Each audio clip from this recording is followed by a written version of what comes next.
The Wendigos Pact. In a small, remote village nestled in the thick forests of the north, there lived a man named Elias. He was a skilled trapper, known for his strength and resilience. His traps were always successful, and he brought back meat for the village even in the harshest winters. Yet Elias carried a secret burden. His family had lived in the village for generations, but there was a dark rumor that hung over his ancestors, a pact made long ago with the Wendigo. The villagers whispered that Elias's great-grandfather had once encountered the Wendigo in the forest during a particularly brutal winter. Starving and desperate, he had made a deal with the creature, a promise of unlimited food in exchange for his soul.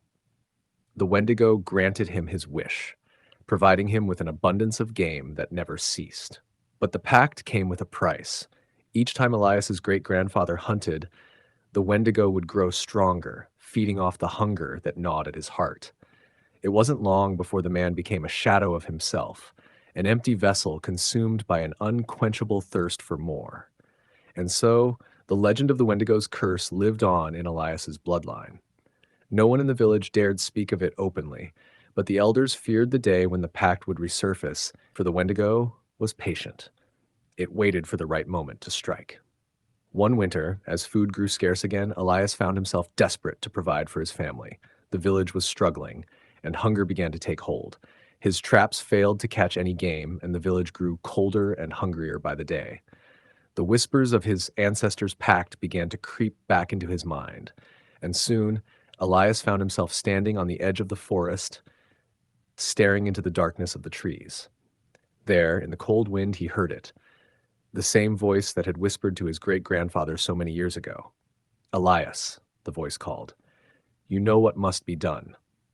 With trembling hands, Elias stepped into the forest, deeper than he had ever gone before. The trees seemed to close in around him, the wind howling like a chorus of the damned. The snow fell in thick, heavy flakes, but the world around him felt unnaturally quiet. As he walked, the hunger within him grew stronger, gnawing at his insides. He could hear the faint rustling of animals moving through the trees, but they were always just out of reach. As the night grew darker, Elias felt a cold presence behind him. He turned slowly, and there it stood, the Wendigo.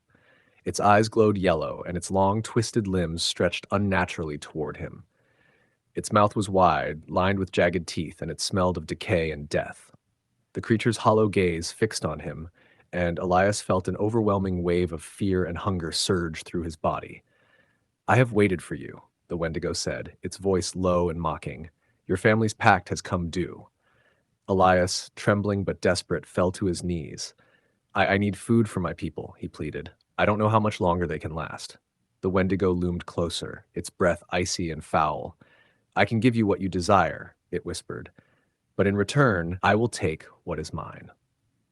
Elias's thoughts raced. The hunger inside him roared. He knew the curse that came with such a bargain, but the thought of his family starving drove him to madness. Without thinking, he accepted.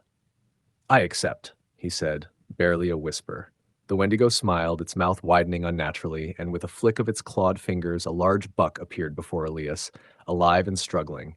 Without hesitation, Elias drew his knife and killed the creature, its blood spilling into the snow.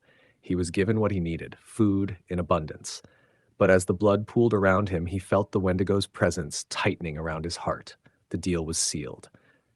When Elias returned to the village, he was greeted as a hero.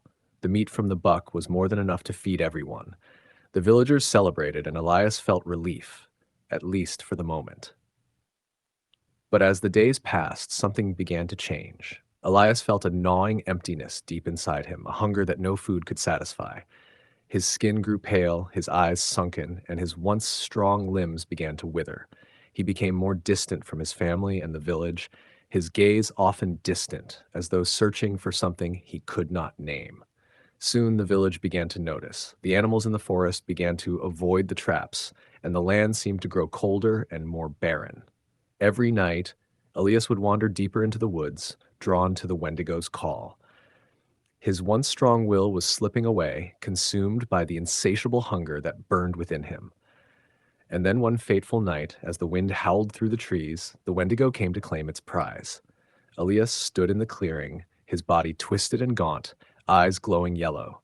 The villagers had tried to warn him, but it was too late.